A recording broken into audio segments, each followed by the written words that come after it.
Hello friends, welcome back to my channel. Today I'm going to be talking about how to start a junk journal for beginners. If you're new and you like watching junk journaling videos and lifestyle videos, you're going to want to subscribe down below and hit that like button and that notification button because you will never miss a video if you do that. And let's go ahead and get started. What do you need to start a junk journal? This is like the number one question that I always get because like there's so many different variations of stuff that you can put in your junk journal, and like it's just like it can start from the basics to even adding more things in over time. But the basics that you typically need just to start a junk journal is a journal, a pen and a pencil, glue sticks, scissors, tape, and scrapbook paper. And that's really all you need at the beginning. And then once you want to add in more extra stuff and like binding stuff to like stores, then you can go and get like washi tape, stickers, stamps, lace, vintage papers, and other accessories. And those things are extra and they help you to add a little bit more like prettiness to your junk journal and help you to add like more decorations and more like color to your junk journals. And that's like the extras, but you don't have to like buy all these extra things right off the bat because you want to start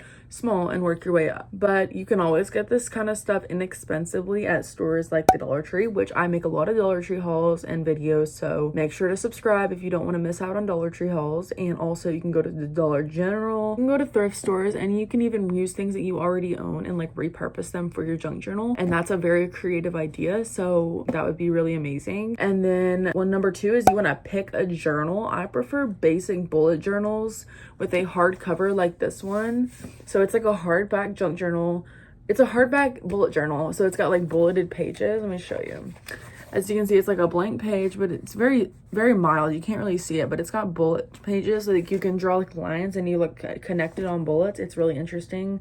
I'm sure you've heard of it. They're very common, but you just need a bullet journal with a hardcover, and then you can pretty much do anything in this journal because the pages are thick and they're very durable.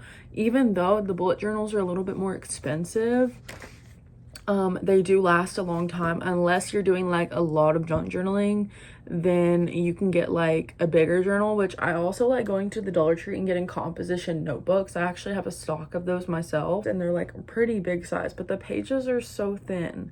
So what I like to do is like glue like two pages together and make the pages thicker. And that's kind of where like the glue sticks come in, and the tape and the scissors, and kind of like getting creative with your bullet journal and like your junk journal, like with composition notebooks. So that's another way. You could always use spiral notebooks. There's just so many different notebooks that you can make and use for your junk journal. You could just get as creative as you want to get. Here's like the main aspect of junk journaling and like what you do with it is ephemera. I think that's how you say it. So ephemera, I think I'm saying it wrong, but I really don't know.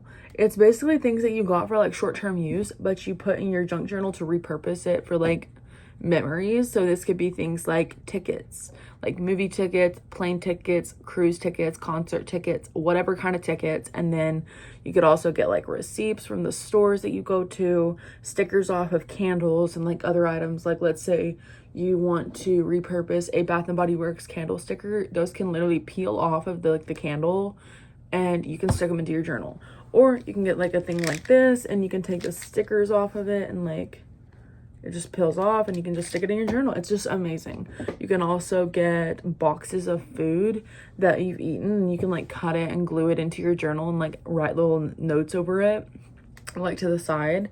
That's really interesting. I like eat a lot of Mike and Ike's, and you go to like the Dollar Tree, you get candy, you eat the candy, and then you take like the packaging, or you take the box that it comes in, you cut the aspects of the box that you want to put in your journal, and then you put that in your journal with a glue stick or some tape or whatnot. And that's just like another way to add some extra like spice to your junk journal. There's so many different ways that you can add stuff to your junk journal and make it as creative as you want, and you can get as creative as you want and as simple as you want. It's like your own personal little like diary. Like you can make it as creative or as simple as you want to. Tips to stay inspired, and this one is a really good tip because I know sometimes like junk journals could be very like vague, and you can just like have these basic spreads but you don't really know what to do, and sometimes you have blocks in the road.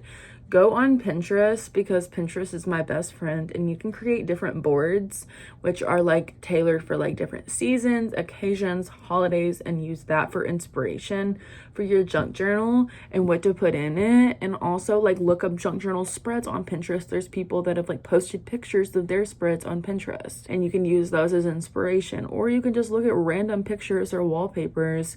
You can maybe print off the wallpapers, or you can just like print them off and stick them in your junk journal as scrapbook paper as well. And I know there's like other like types of like printers that you can like print off like thicker papers, and it could be like cardstock papers that you print off stuff on your printer, and you could use that cardstock paper as like the scrapbook paper for your junk journal. You can get so creative with your junk journal ideas. And if you just want to look up like an idea and you don't want inspiration, like a physical like picture of inspiration, use ChatGPT. And if you have any questions for ChatGPT, it will literally give you answers that are really long and drawn out, like in a really fast response time.